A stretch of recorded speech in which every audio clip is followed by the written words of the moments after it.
Yeah, get started. I'm sure there'll be a few extras that will straggle in, but we're at about 7:35. I figured we would get started. First of all, thank you guys so much for coming. I'm sure most of you were not at the last time we had a really large parent meeting, but it's when we introduced our partnership with MSDSL and got a chance to sit down with all of our parents, and it was a great experience, and I'm hoping this will be the same. When we try to put new programs together for the club, we like to, or at least I like to, really get you guys out in person to really talk about it, really give you the reasons why we're doing it, what's going on, the who, what, where, why, when type of thing. And that's what this presentation's kind of about. And I don't want to say kind of, because I look at this as phase one. And I'm not sure how things will build into the future, but there's constantly things coming from organizations like the United States Soccer Federation, and a lot of what we're going to talk about today is coming down directly from them. And if you're not familiar with USSF, it's the governing body for everything that we do in soccer in the United States. United States Youth Soccer Association is right below that. Then you've got the Michigan State Youth Soccer Association, and then you've got the lovely Canton Soccer Club. So we kind of are all part of the same big family. First of all, I'm assuming everyone knows who I am, but my name's Pete Alexander. I'm the club director. I've been the club director now for about 7 or 8 years. And that's kind of how we're going to start today. I'm going to talk a little bit about where we started when we took over the program, and how things morphed from the Oaks and Quest. Does anybody remember the Oaks and Quest? Do you guys? And then we moved from Oaks and Quest to Celtic. So without further ado, what we'll do is I'm going to go through a bunch of I'm going to have a ton of information. Please take some notes. I also want to let you know that this whole presentation will be online and available to you there, as well as we are taping it. So we'll send it to the Maury Povich show or something along those lines. But hopefully it'll give those people an opportunity that weren't here a chance to get it. Can those of you in the back row hear me? I don't like microphones and I have to walk and talk. So hopefully everyone can hear me. And I'm usually pretty loud, as my teams will tell you. All right, so let's get started. All right, as we talked about, new programming plan. And we can actually really add those words, phase one, to our new programming plan. As I mentioned, 7 years ago, we moved from the Oaks and Quest to Celtic. And we had a few goals in mind when we did that. It wasn't just to form a new club with a cool name. It was to try to push ourselves in a different direction. The Canton Soccer Club, 4 years since 1978, has been a full-service club. And what does that mean? It basically means we offer soccer from the lowest levels possible. Right now it's U4, up to over 50. Well, in between them, there's a ton of different layers.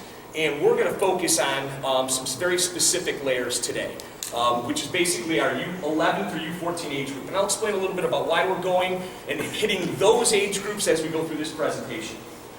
So as we moved to Celtic, it was a vehicle for those players wanting and needing a higher level or brand of soccer. Right? Celtic is our selected premier side of our club. In the development of Celtic, we saw the club growing under these 3 guidelines. You've seen a lot of clubs go from whatever their city name is to Michigan, whatever they decided to call themselves. It's not something we wanted to do. We believe strongly that we've got some wonderful ties in our community, so being involved in the community and having a commitment to our community was very, very important to us.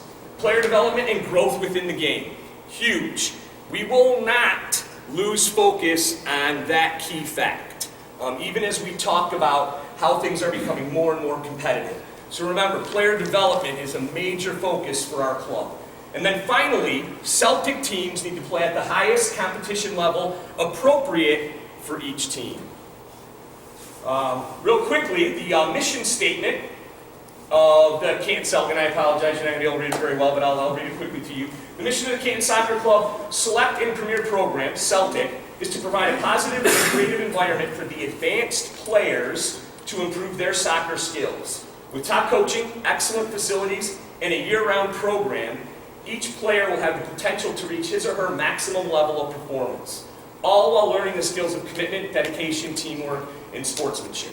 And the reason why that's very important is that's something that we put together 7 years ago, and it still holds true today, and it's still really the foundation of how we're building our club. Staying in the past, the club during the past 7 years has seen the youth landscape change tremendously. Those of you that remember Oaks Quest days know that there's been a ton of change. within the club, outside the club, all the way up through FIFA and what they're doing globally. Our club personally grew from 28 to 62 select premier teams. We have seen more success in the State Cup as well as league and tournament play. Numerous players recognize our ODP program, and a ton of players are involved with our ODP 101 program. I also want you to know that we've done something else with ODP. We've developed a very, very strong partnership with them. Do you notice how far you have to go to ODP tryouts? Anybody know where ODP tryouts are? What is ODP?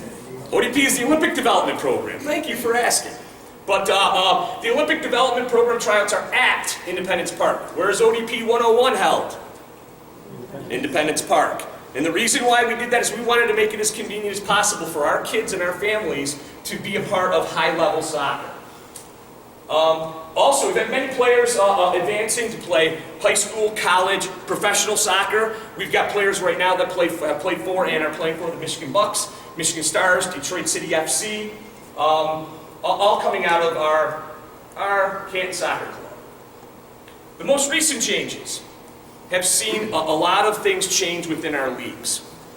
And if you're not familiar with the leagues that we're involved in, the two that I'm going to focus on are the Midwest Regional League, which starts at U13 and above, and our Directors Academy, which is a brand new league started by the state for our U11 and 12s. The reason why those are a focus and what we're going to what we're definitely going to talk about a ton today is because those leagues are putting our teams in a unique situation.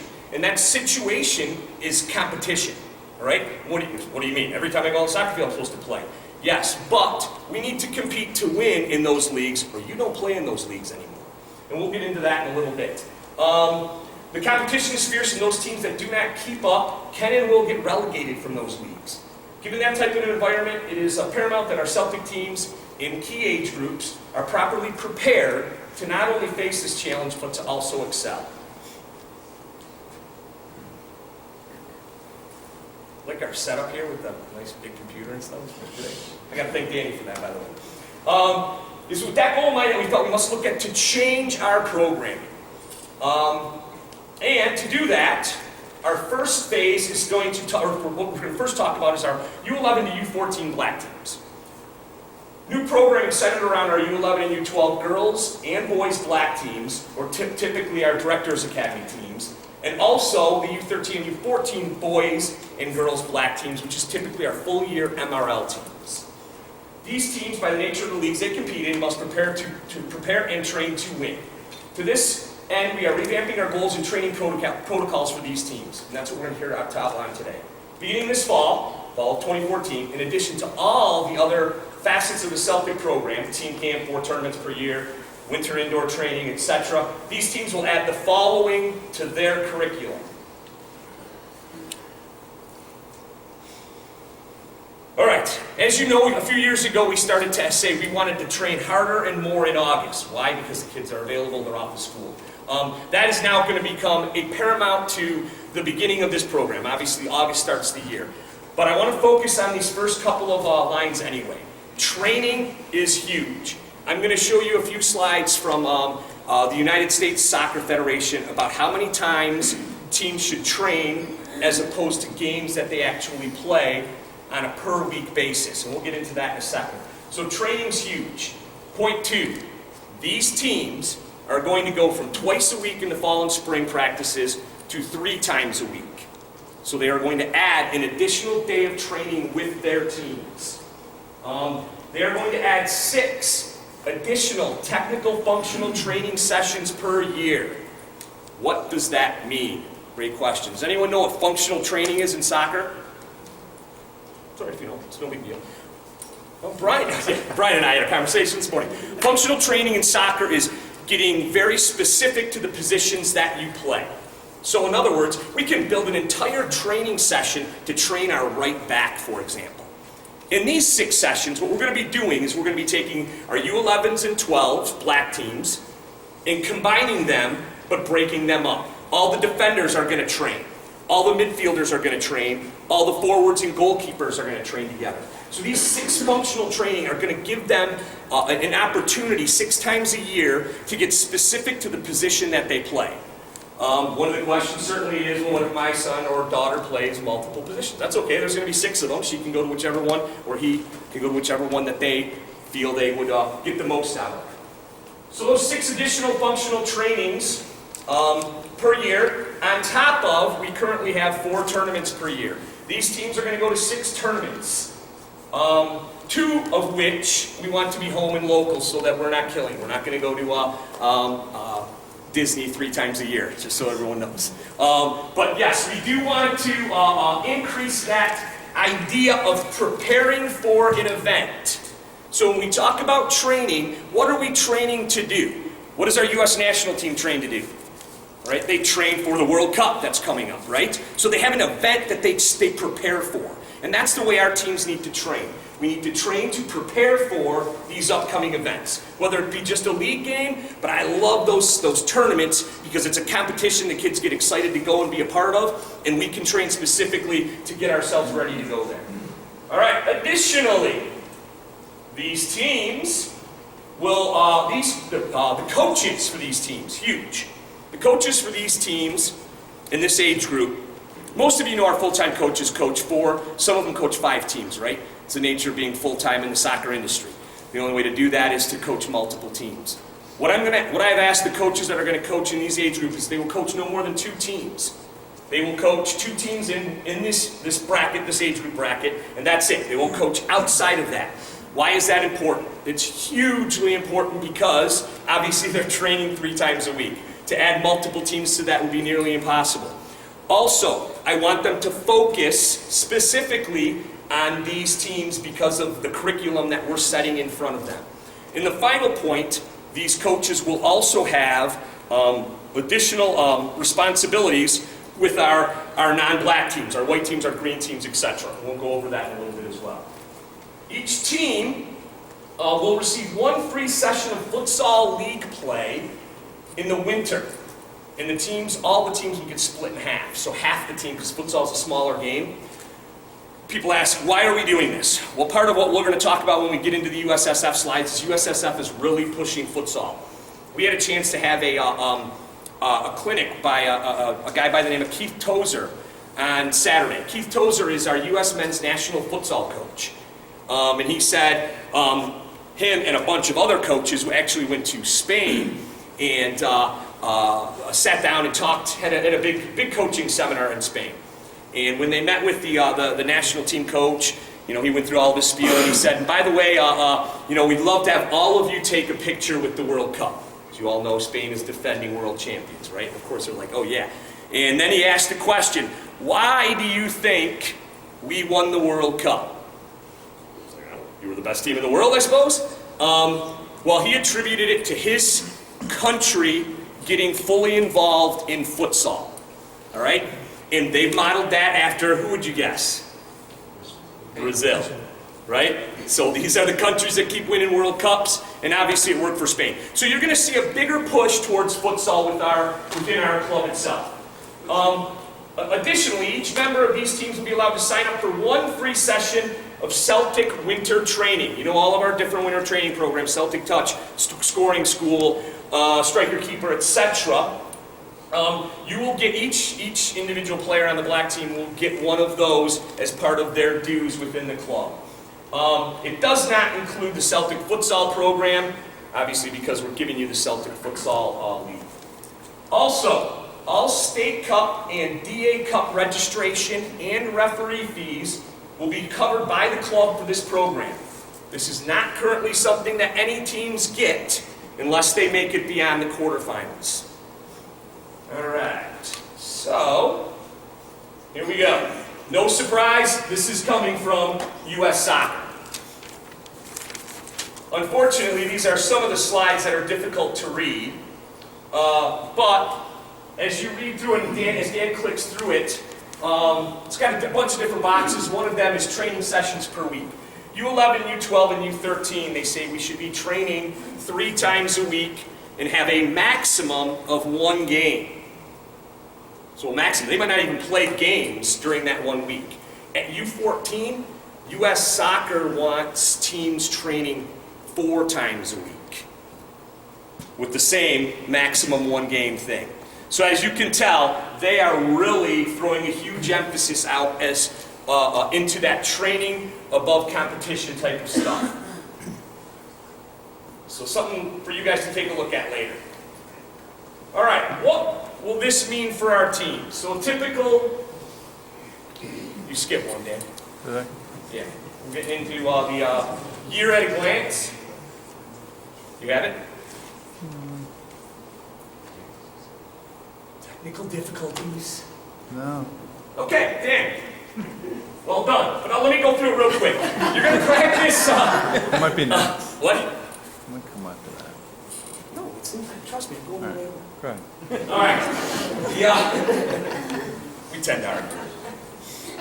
A typical year at a glance is going to have your fall practice schedule, which again, you're going to have your overloaded August. You're then going to go into training 3 times a week. Your trainings will be an hour and a half, 3 different days. So it could be whatever, you're going to get together with your coach, don't worry, but a typical thing could be a Monday, Tuesday, Thursday, a Tuesday, Thursday, Wednesday, whatever it is that is going to fit your coach's schedule. During what we're hoping to do with those 6 functional training sessions is to offer 3 of them in the spring and 3 of them in the fall. So you have 3 of those in the fall. Fall game schedules. U13 and U14s will play, you found it? That doesn't do you much good though, does it? Again, this is all going to be online. Our U13s and U14s will play their MRL schedule, and that usually you'll get sometime at the beginning of August. And actually, they moved it up this year for the spring schedule. We did scheduling in December for the spring, so it comes out very early. The 11s and 12s will, of course, have their DA schedule, and that will, again, come out sometime in August with a typical, there could be up 7 to 9 games would be your typical season.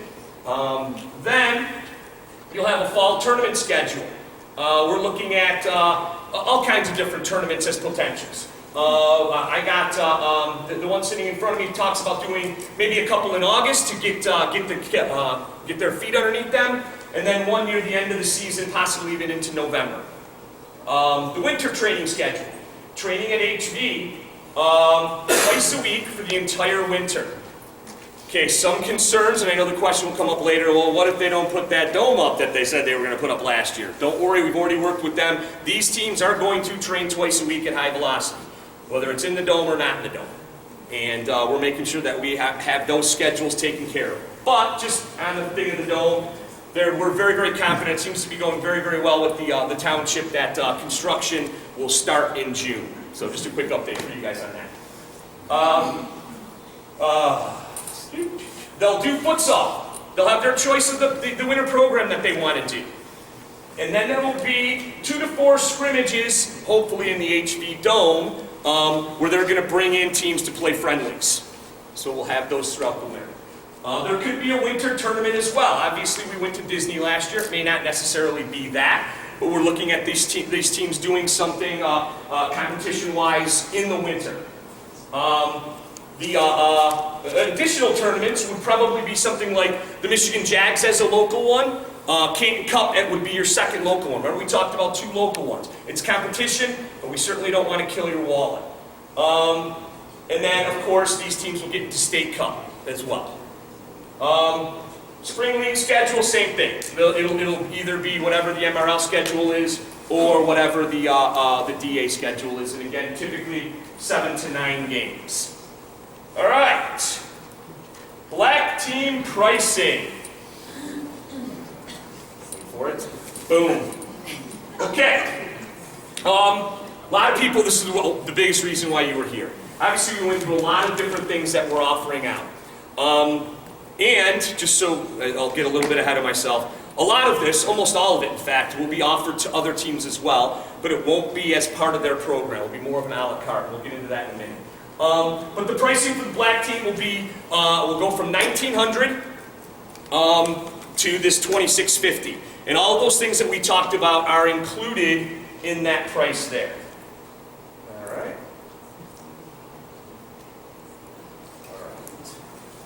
All right, we're going to change the payment plan as well, which we hope will make it a little bit easier. We're going to go to 10 payments Obviously, the first one starting at tryouts, last one being April 1st. So hopefully it'll be a little bit easier than 5 large chunks. So that will be the payment plan for those 8 black teams. When we were putting this together, and you can start to hear those going on, I love it. When we were putting this together, we knew that immediately when we put that slide, people are going to be like, oh my gosh. And I know everyone's individually calculating, okay, an extra training session per week, plus the functional training, plus futsal. If you actually add it all up, there's a lot of stuff. But we also wanted to make sure that we didn't price ourselves out of the market. The last thing I want you guys doing is storming out of here and calling some other club to see if you guys can go play there. So what we did is we did a price comparison. Now we could come up with what last year's costs were. So if you take a look at, we kept ours at $1,900, even though we didn't have the dome, and that ended up being a bit reduced. But this is where the clubs were last year, and obviously the most important age groups are you basically U10s, U12s, and then the U13s and 14s. You can kind of see that demarcation line, so to speak, of really where we want to be competitively, right? So you can take a look, pick whatever one you want. Again, this will be online for you to take a look at. Now, if you look at where we'll end up falling, okay, our U11 and U12 black teams at $2,650 will be at exactly the same price as the Michigan Jags, who aren't doing 3 trainings per week in the fall and the spring, who aren't adding any functional training, who aren't giving futsal leagues to their teams, and a lot of the other things that we're trying to offer our group, and again, to help us develop that competitive advantage. For the U13s and 14s, you can see it's a very, very similar situation. Basically fall right into that same spot. And again, this is last year's pricing for all those clubs, so I'm not sure how things will change. Typically, prices go up, they don't go down. So, let's see where we go from there. All right. Remember, I'm going to have you take all questions at the end. I know a lot of people are here, and we open this up, in case you were wondering, to every player in our current U12 through U13s, whether they be on the black team, the white team, the green team, etc. And the reason why we did that is we know players change, right? A player could be on the white team this year and play on the black team next year, so we wanted to invite them to this. We also know some of you are sitting there going, well, you know, my son or daughter plays on the green team, no way they're going to make it on the black team, why did you even invite me here? Well, we don't want to ignore, we're not here to ignore those, but we're also not here to say, you need to jump full bore into this new program, right? When we talk about the competitive leagues and what's driving us, that's why we separated the black teams out from our non-black teams. So, what are we going to do for them? First of all of the programs are still available. You're going to be able to get involved with futsal, all the winter programs. The biggest thing that I felt was the most important thing anyway, was that those additional practices, right? How do I make up for only doing 2 practices a week when all those kids on the black team are doing 3 practices a week? Well, we're going to give you a 3rd practice a week for anybody on the white team. And how we're going to do it is by a program that I had a very good friend of mine and wonderful coach, Charlie Bell, help organize. All of what is available to those, there he is! Why don't you stand up, Charlie? Well done.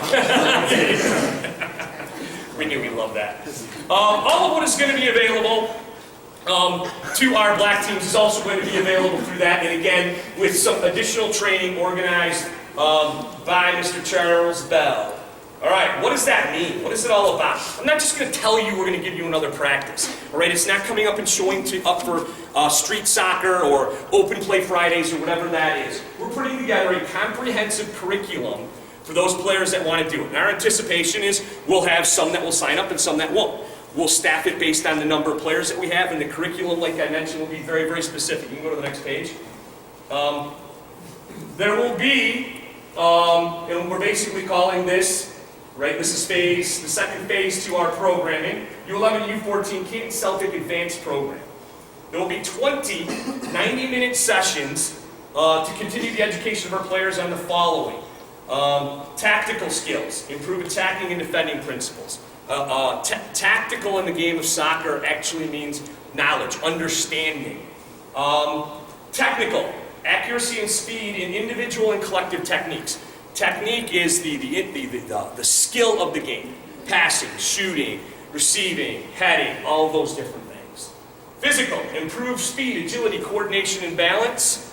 I think we kind of all get that. And then the psychosocial part is the cooperation with teammates in collective tasks. These are going to be well-structured practices that at the end of the day, we'll get into a couple more. How we got there? Continued. At the end of the day, these sessions will be, will give them skills in attacking principles, possession, transition, combination play, switching, vision, counterattacks. All of these things that you hopefully can see there are specific bits of our curriculum that we're building these practices around. Each session will ask the players to apply all of the different techniques that we just talked about and some more. So by the end of the season, it is our goal that our players that participate in this program have a better application of technique in game situations and better application of attacking and defending principles, as you can see there. All right. Obviously, we mentioned this is a la carte. There is some pricing involved for these sessions. So the goal is we're going to have 10 fall sessions, 10 spring sessions. The cost for those is $250 each, or if a player would like to sign up for both, we're going to offer a reduced rate of $425. Each session is an hour and a half, which as you read down there, gives you 30 hours of additional training for all those players that wish to participate in it. And again, this is going to be a voluntary thing. You as a family can decide if that's something you want to take advantage of.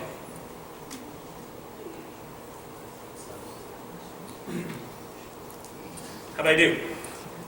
That wasn't that bad. Hold on one second. I just want to finish with. I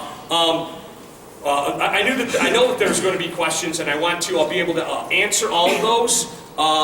I also wanted to throw out a couple things. I know that there was, people are like, oh, well, how does this, when does this take effect, or how does this affect our current team? Everything's going to come right after tryouts. All right. So all of this is going to begin in tryouts. However, you're going to meet with the coaches. And I did mention the 4 coaches, and that's what I wanted to do right now. You're going to meet with the coaches beforehand so that they can kind of introduce themselves and go for that.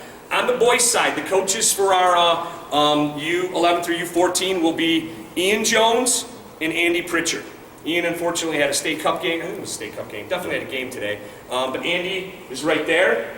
And on the girls' side, our coaches, and again for our black teams, will be Jamie Scott and Bill Joker. So I wanted to make sure I got a chance to introduce them. And then finally, thank you so much for listening, and let's throw out some questions.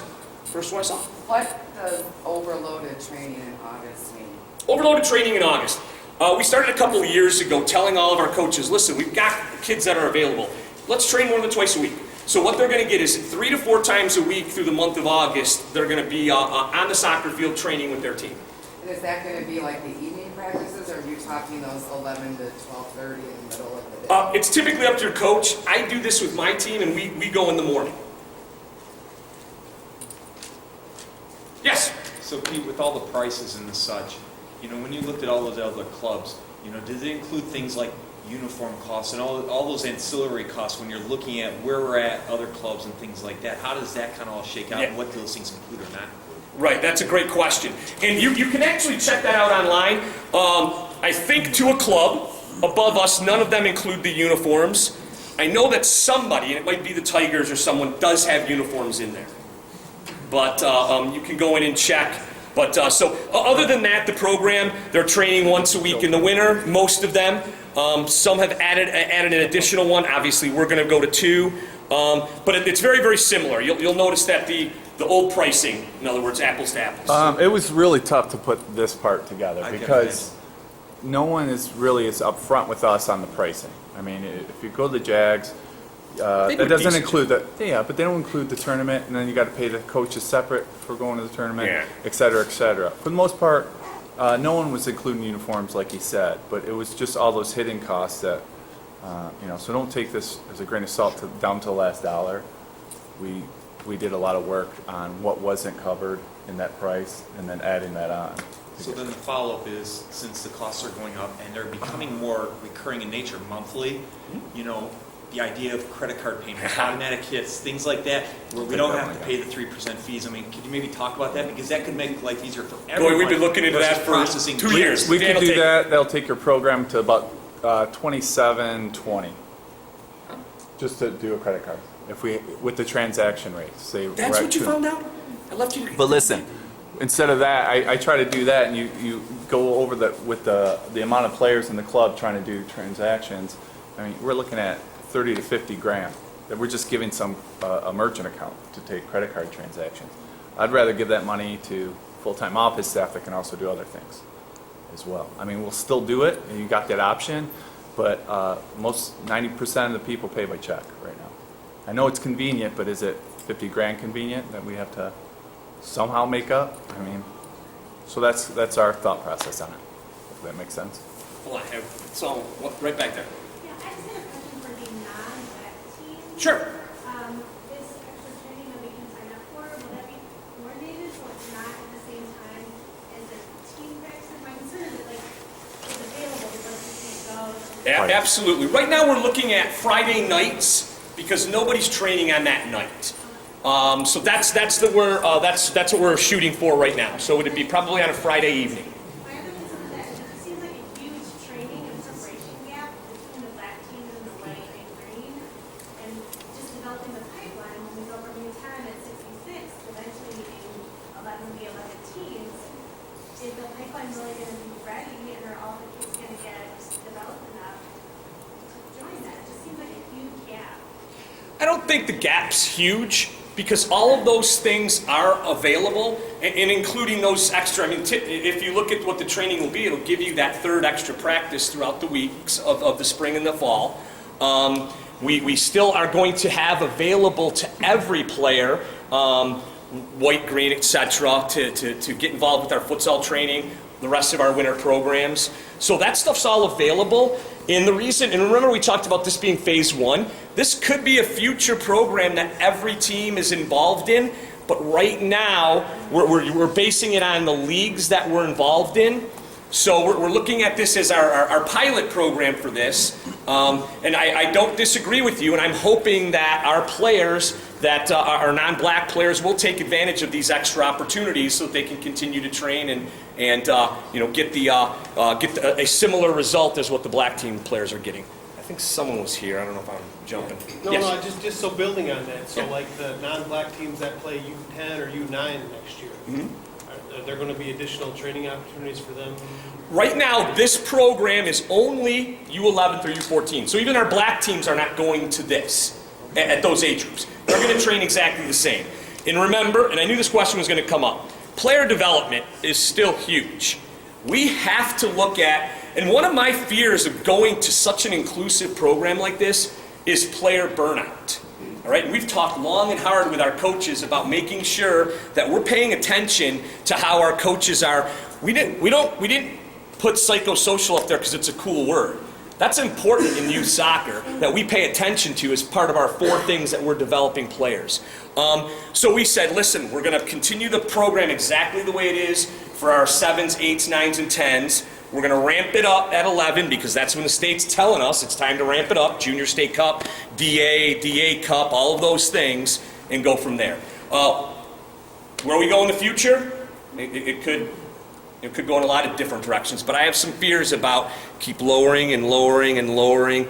I mean, 10, 15 years ago, probably 15 years ago, we started tryout soccer. Well, it'd be about 15 years ago. Our first team to try out was U10.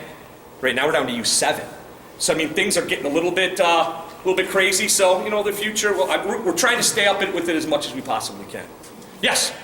I like the idea of the optional for the other teams. Only hole in that, especially if you're talking about the teamwork aspect of it. If you've only got 2 or 3 players on that team that choose to do the extra training, and they're learning how to play better as a team, but the rest of the team are not, you've got a differential in training, and of course, then the team is not cohesive. So my concern is you're not really getting the value of it. Well, you definitely are. It's becoming a more individualized program. But when we're talking about players at that age, right, by building, I'm hoping that we're going to get enough between U11 and U12 that we'll have, practice sessions of 12, 15 players. Who knows? Maybe we'll have more. We'll have to figure out where we go from there. Those teams are going to train, or those players are going to train as a team during those sessions. So it's like anything else. They're still going to get the value of what it takes to work as a teammate and do teamwork type activities, just may or may not be with their complete team. So to your point, yeah, those that take advantage of it will probably see a bigger improvement than those that choose not to take advantage of it. Yes? I don't know if I missed it out. But that's what- Is there a price for the non-black team for here? Yeah, it's going to be the same $1,900. Yep, I know you were. Yeah, first of all, I want to say that I really appreciate the proactive steps that the Celtics program takes to give our kids and our players the best possible chances Thank you. to succeed and stuff like that. With that, with the non-black team training sessions, the 20 sessions, one, who would the trainers and coaches be? And then two, or is it just white teams? Would they be with similar skill level players? That's going to be our goal. I'll answer the question. He was asking about the extra training sessions for the non-black teams. We're going to do our best to put like players together, similar skill players together. And obviously that's going to really depend on how many people sign up and where they fall. The training is going to be run and organized, and he'll be at every one of them. Charlie Bell, you saw his pretty face there. As that program grows, the only coaches that will be involved with that program are current Celtic staff coaches. All right, so it's not going to be, we're not going to grab some high school kids and have them and throw them into as a part of it. We want this to be.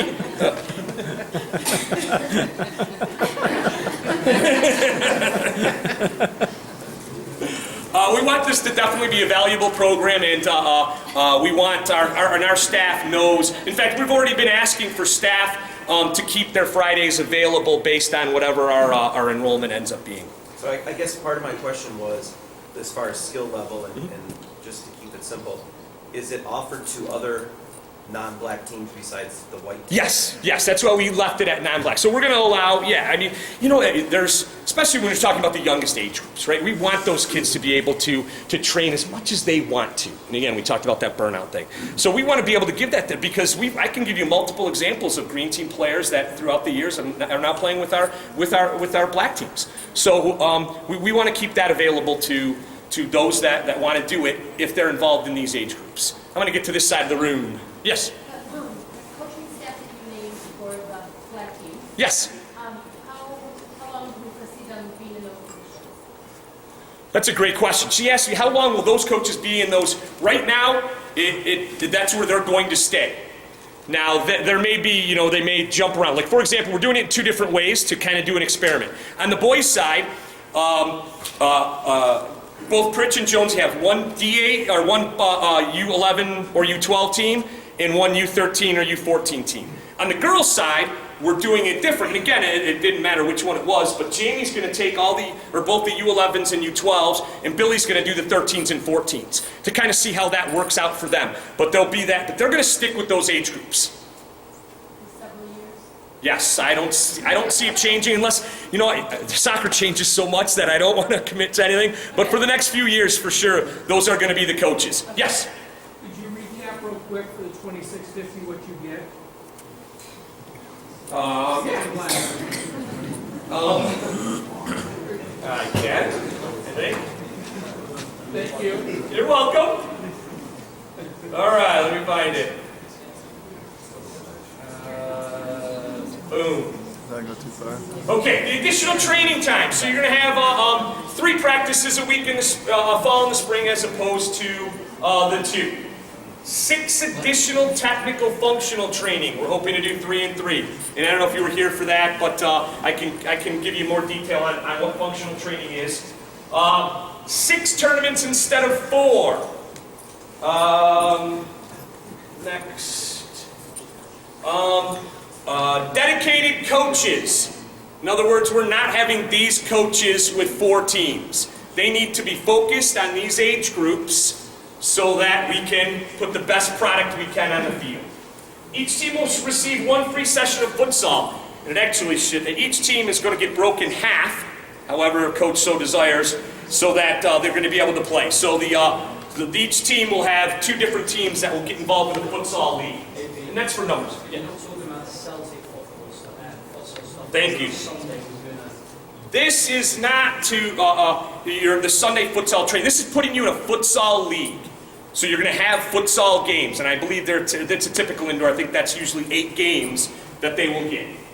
Where's that going to be played? What's that? How far away is that going to be played? The futsal areas that we will do, if HV doesn't start offering their own leagues, which they might do. She asked how far away are the futsal venues. There's one in Canton. There's one in Novi.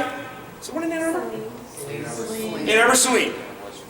Yeah, we probably won't even get out there. And they're supposed to be putting another one. Did you what did Duck say? Yeah, 94 and what? Huron Road. They're going to open up another one for next year, right at Huron Road in 94. So we have plenty of places that are very local to us, and that's all run by the East Michigan Futsal League, which, by the way, the guy that runs that is also one of our coaches now. Oh, you're out there? No, Drew Duck.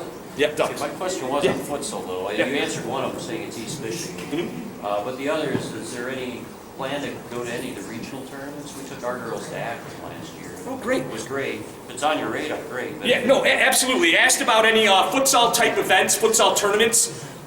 Those are certainly available to us, but that would be something that each individual team would sit down with the parents and kind of say, okay, here's our schedule. We can maybe add this in if we want to, because there are more things that you can do. Remember that the schedule was a kind of an at-a-glance, tentative kind of thing. The coaches are going to get together with their teams and say, okay, boom, here's the grand plan. How do we micromanage this whole thing? Yes? What adjustments would you make if the club doesn't get a DA spot next year? Okay, great question. What if the club does not get a DA spot next year? Same question could apply if they don't get an MRL spot, right? We're going to continue with this exact program and push that team to get where they belong. Because our black teams need to be playing in the absolute highest divisions possible. That's what it's about. And I told you, it's player development, player development, player development. But I do believe that there's an element of competition that helps in player development.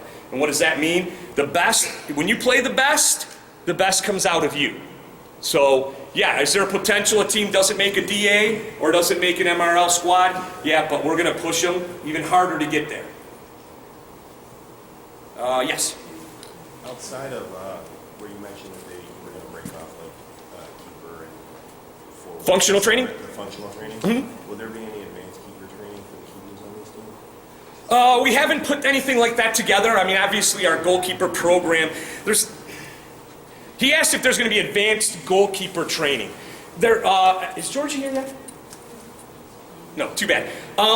There's not really an advanced program that we would have these kids go through. What Georgie's doing is age appropriate, and that's really what they need to be doing. So I would still encourage all these goalkeepers to get involved with Georgie's program.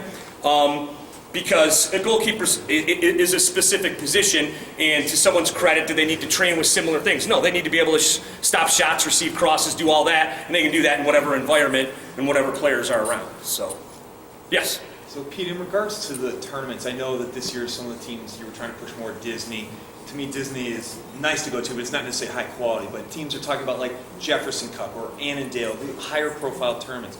Do you think that there's going to be more of an expectation of, hey, we're not going to vote on it, we actually are going? And your acceptance on these teams is really, you're at the front end saying, I'm going to be in. Because I really think that needs to be more of the case, that if you want to get out of playing the rush every single time we go to a tournament, or the Jags, the same damn teams, to actually get exposed, you know, we're going to have to go to these kind of tournaments. And your acceptance of a spot on a team is really inherent that you're accepting this trip. Yeah. Oh, absolutely. I mean, is that remember, we gonna be more talked about flexible? adding additional things like maybe that futsal event, but the coach is going to have a pretty firm schedule on tournaments. One of our teams is looking at possibly Meat Cup, which is a very good tournament. Germantown is another tournament in their, as part of their fall schedule. You talk a little bit about exposure. I think it's a little different. We're a little ahead of ourselves at U11, U12, U13, and 14 to have to go to those, but we want high end. And actually, my team's had great competition in Disney, so I don't know what happened with your group, but and Disney had a lot of different things to it. Good weather. Oh yeah. Oh, well, that's yeah. So yes.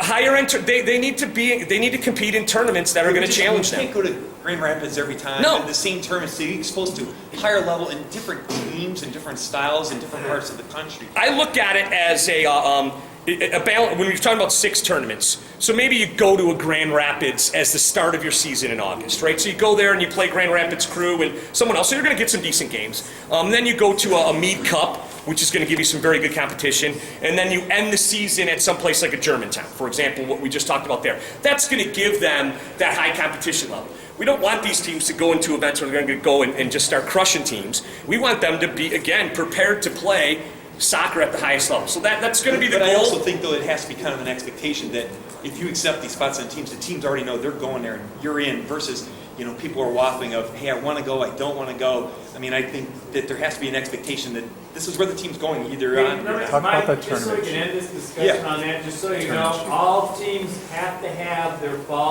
whole year schedules for tournaments in to Pete.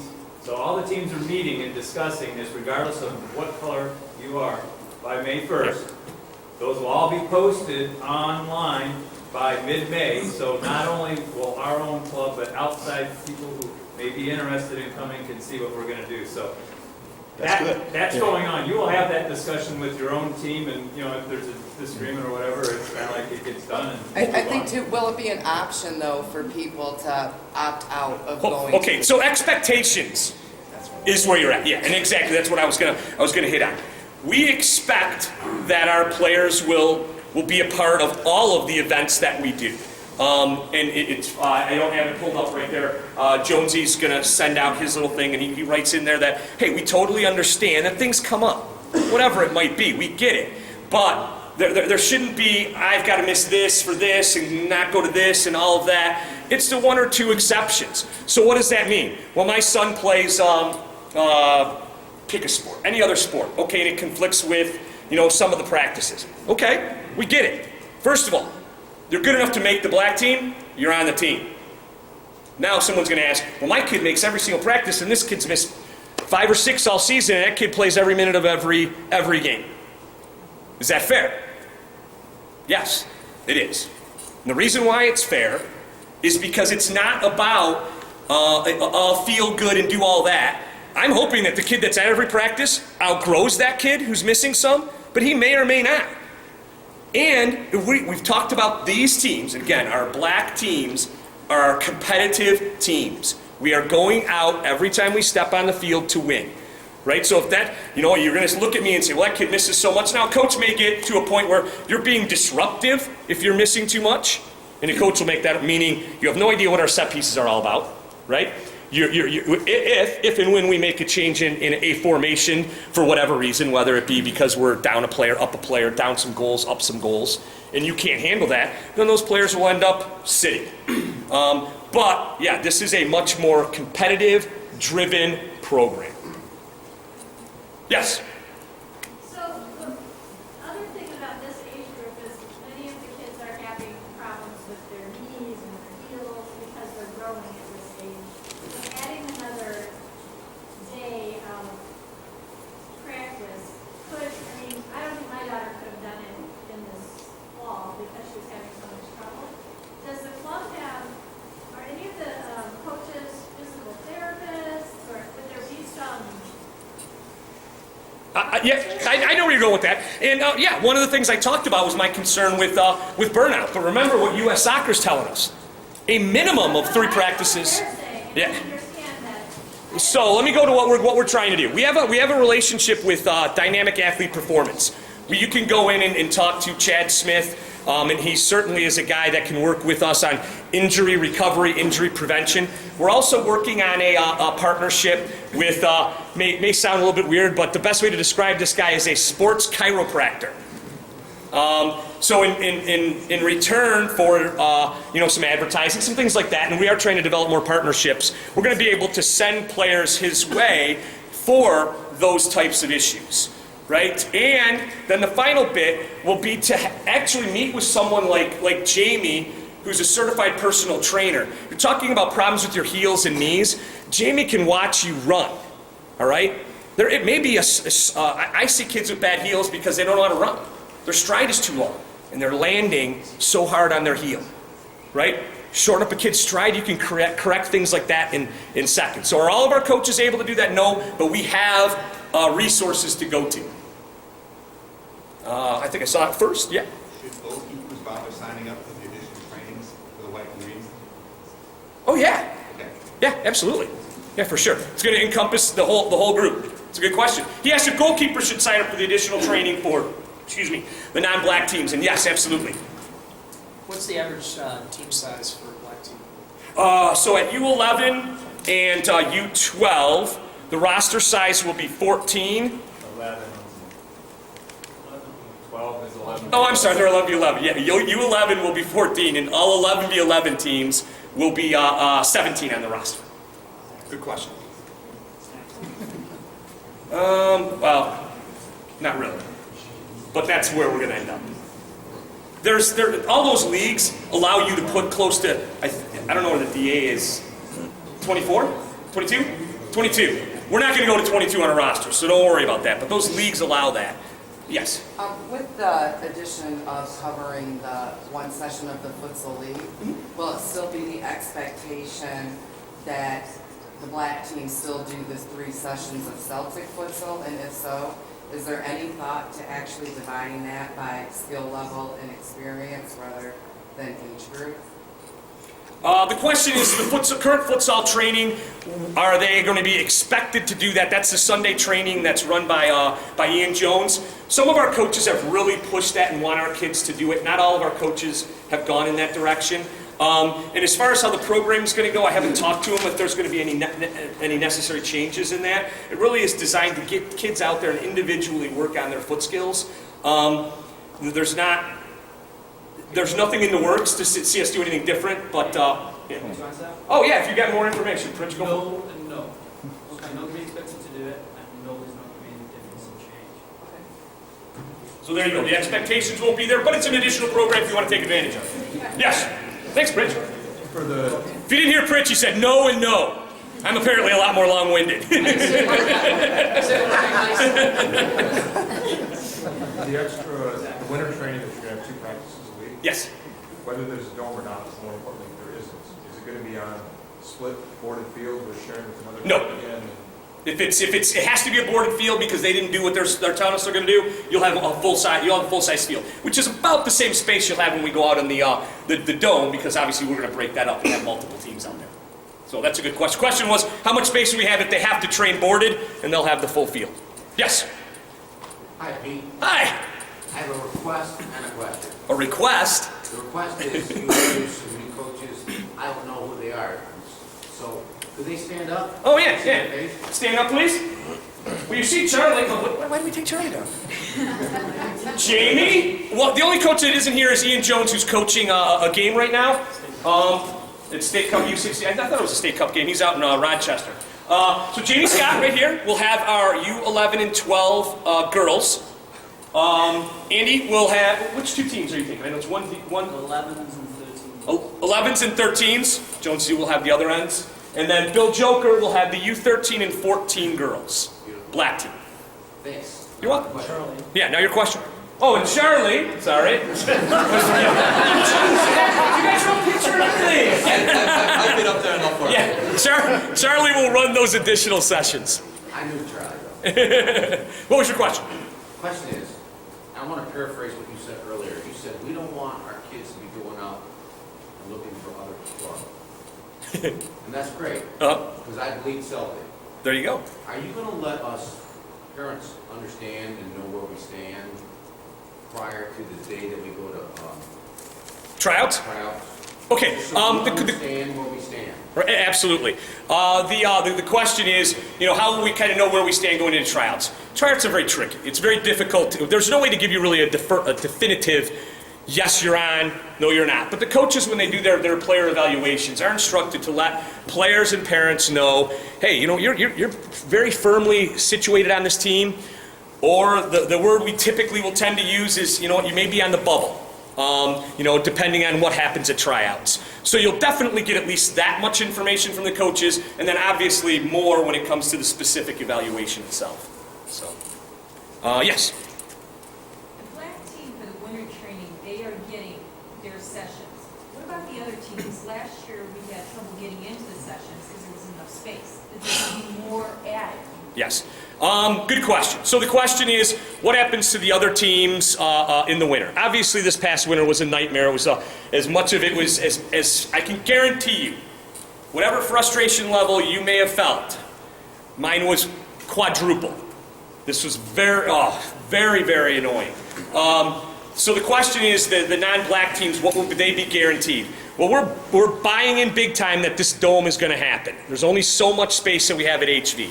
If it doesn't, we're going to buy up as much time, and we've already met with HV, that we possibly can, and they've said they will even push aside some leagues to give us more time than what we've had.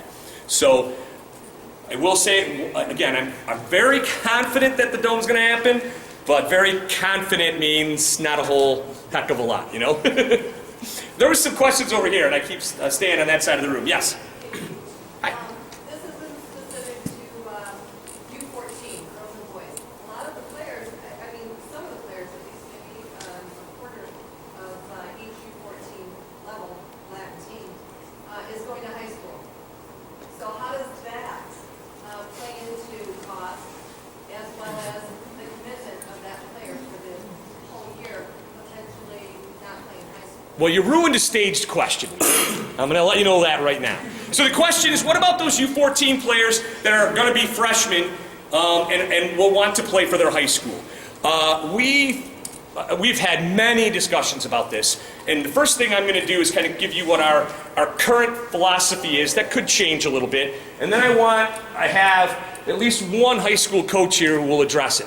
So our current philosophy is, if you take a spot on a U14 team, our costs don't change. Okay? We still have to pay the same league fees, referee fees, da-da-da-da-da. So, considering we've always tried to not overinflate our prices to cover areas like that, we've said we want you to be a part of it. We've also come back and told all of our players that, listen, it's not just our opinion, you're going to hear it from Billy, but if you make if you go to your high school and play on your freshman team, we don't think it's doing you any good. Now the gray area, now if you make your varsity team as a freshman, that's quite an honor, isn't it? So there's something that we need to look at with that, and then that gray area is that JV team. If you make that JV team as a freshman, is your club team better? Should you be playing? If the goal is to have better soccer, then we have to look at all of those things. So before I steal too much of his thunder, Billy, did you want to address? No, I think he hit it basically. I have individual meetings with the players and parents and talk to them about the situation I've had in the last 2 years with U14 girls, and I know Pritch's team coming up has 6, 7, quite a few girls.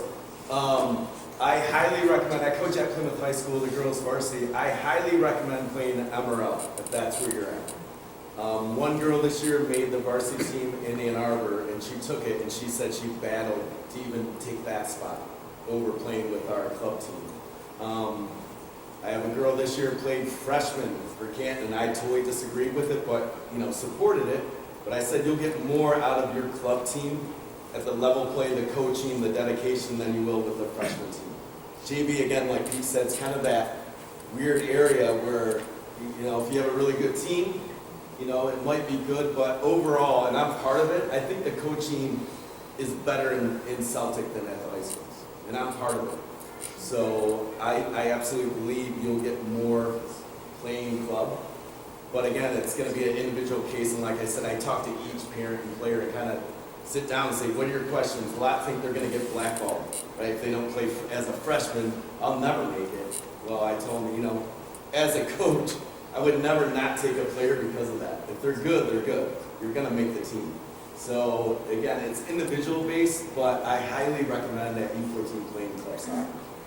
And Georgie's not here. Georgie's a former coach as well. Mark Zemansky, Jeff Nessich, Scotty Duell.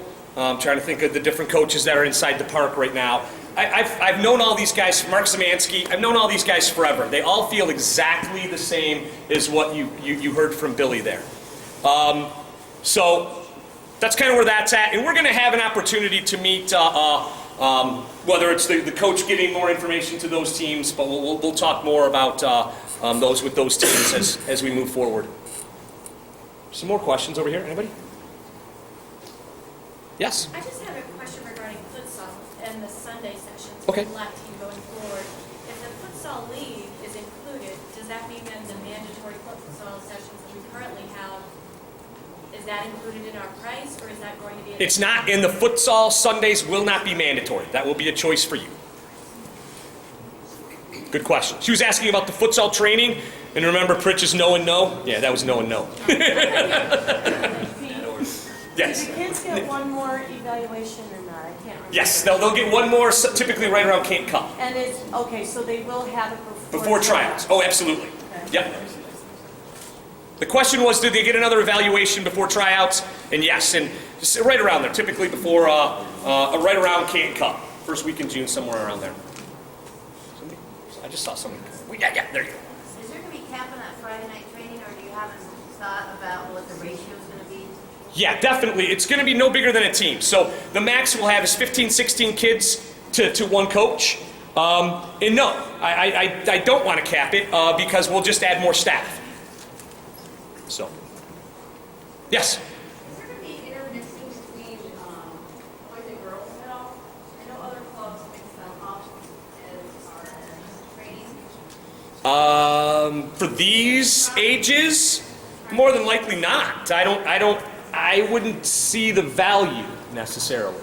I mean, for example, I would say if you wanted to challenge someone on the female side, instead of having her go and play with boys, I would ask her to play at a higher age with the girls. You know what I mean? So I don't anticipate that happening. But. Oh, yes. Is the club doing anything to try and bring some consistency team to team in terms of what you're trying to train, how you're, right? It seems like the practices I've seen that every team, even at the same age, is a wide variety, and it's really up to the coach on how they run the practice, what they try and emphasize. The question was, will there be some more consistency in the trainings from team to team? All of our coaches have an outline of what needs to be hit at every age. It's called our age-appropriate practice principles. After that, we do ask each of our coaches to put their own kind of stamp and personality on there. So they may be doing an age-appropriate shooting drill, for example, but it may be something totally different than what a different coach in that same age group may be doing, but they're hitting the technique properly. So there may be some differences there, but our coaches are required, and we meet with them pretty regularly to talk about what our age-appropriate practice principles. Is that available to parents? That's online, isn't it? Is the AAP online? I don't know if it's on our website. Easy to find. Yeah. And you can actually, we took it right from USSF as well. So you can get it right from there too. And if it's not, we can throw that up there. It's 120 pages. Yeah. It is 120 pages. Yes?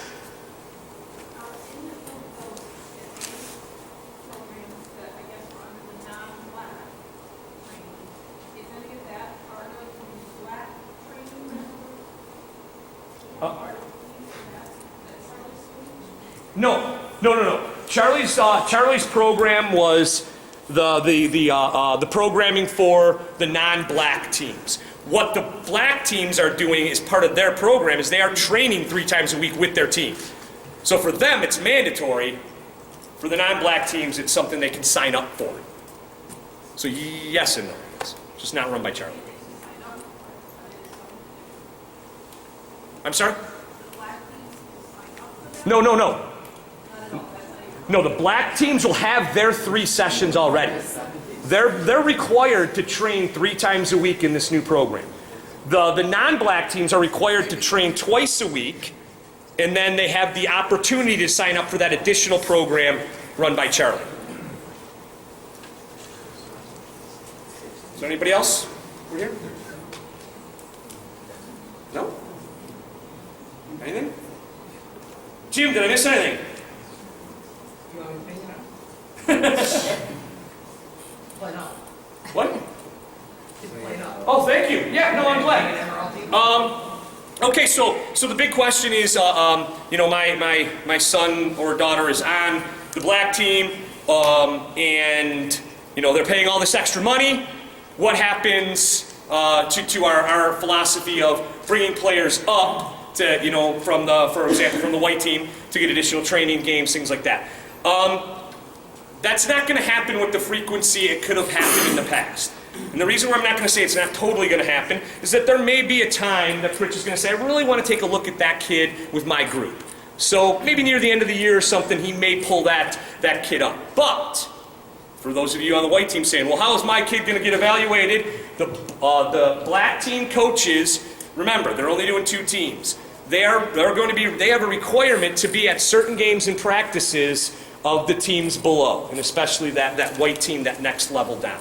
So they will observe them, they won't necessarily pull them up, because there is a cost difference, and we're conscious that those players on the black team will be paying more. So thank you, Jim. That's what I asked you.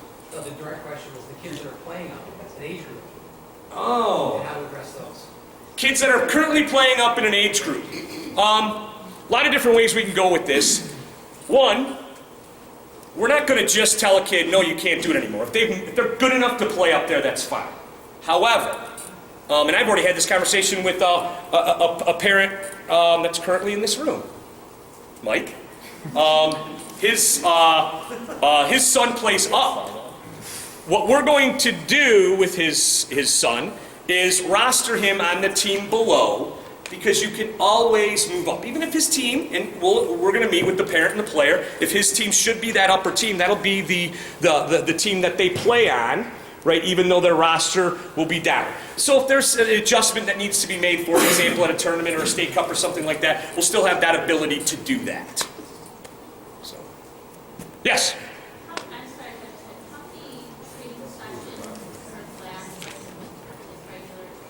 Twice a week. Yep. For the indoor. Yep. Everybody will train twice a week. Sorry, it's not just black. So in the winter, every team in our club trains twice a week now. Every Celtic team. Yes? What do you consider the winter training? Months, for months? November to April. I think it's, Pritch, is it 18 weeks? Winter training, 18 weeks? Winter training's 18 weeks, right? November? Yeah, I think it's 18. Works out to be 18 weeks. Somewhere right there. And that's for any team? Well, black, white?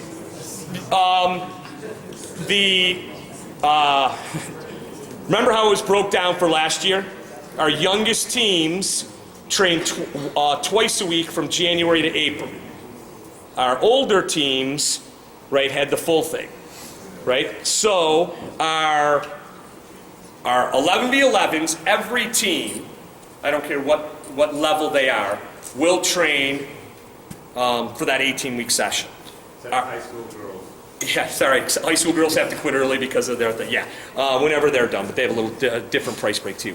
And then our younger teams, our small-sided teams, start the twice a week in January, if that makes sense, except for our black teams because of the price increase. Make sense? Very good question. Thank you, because I kind of glossed over that. If the dome isn't done, is Eastern an option at all going forward, or is that out of the question? Well, we're making those decisions sooner this year than last. Right now, let's put it this way. I've already called Eastern, and right now they're telling me it's not available, but she's going to let me know. But according to the township and everything, yeah, what the township and HB are working on is the parking lot, and that's it. What's the completion date? It's only going to take about 4 to 6 weeks to physically build the thing. So if they're starting anytime over the summer, we're good. And right now it's looking at June. Once it's up, it's up. They've got the planning commission has already been approved it. They've got all the I's dotted and T's crossed with the township. So, and that's according to the township. We'll see. But none of us want to be in the same position. In case you guys are not aware, that's John O'Meara. He's the president of the club. So, thank you, Johnny.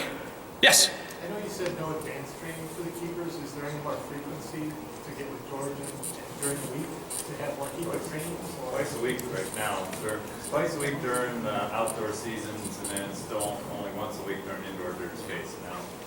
Yeah, I don't, it probably won't change much just because obviously it's indoor. It's time, what time is available. But if we can squeeze in some extra ones because we've added the dome, we certainly will. And we've actually, Jonesy and I have been sitting down with Georgie talking to him about the program and what tweaks and things we might want to make. I just don't know that it's going to be more frequency to it.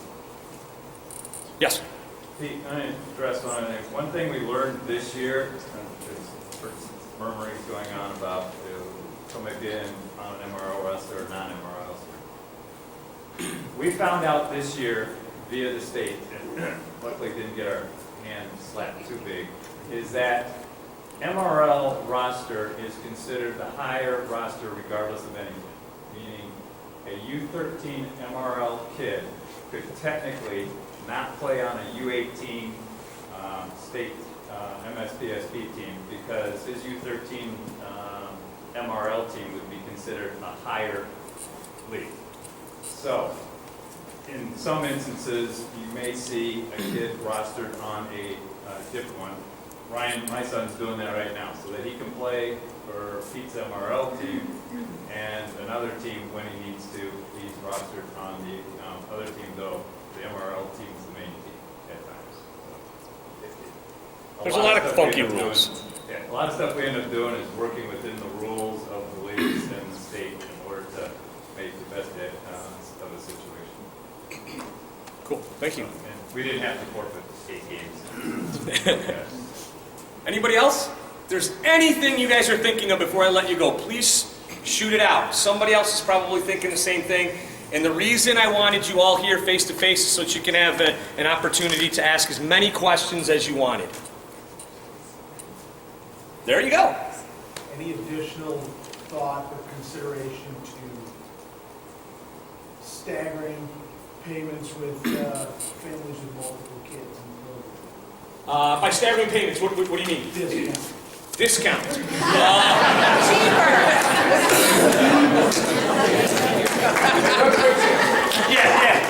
I have the... you know what? That's something that does come up very frequently, and I want you guys to know what our... I talked a little bit about where our price point was, and we've never inflated costs to cover things like that. And it's been a tough thing. We have board members that have 16 kids in our club, or whatever Jim Harkins has. I don't know, right? He's got to pay the...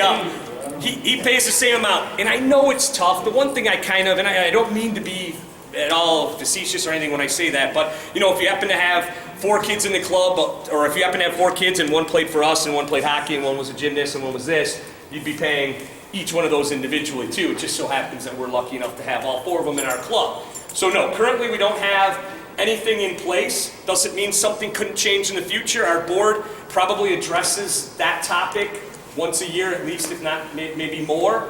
But it's always been, well, if you do that, how do you make up that cost? Our goal is to try to balance our budget, meaning 0 at the end of the year.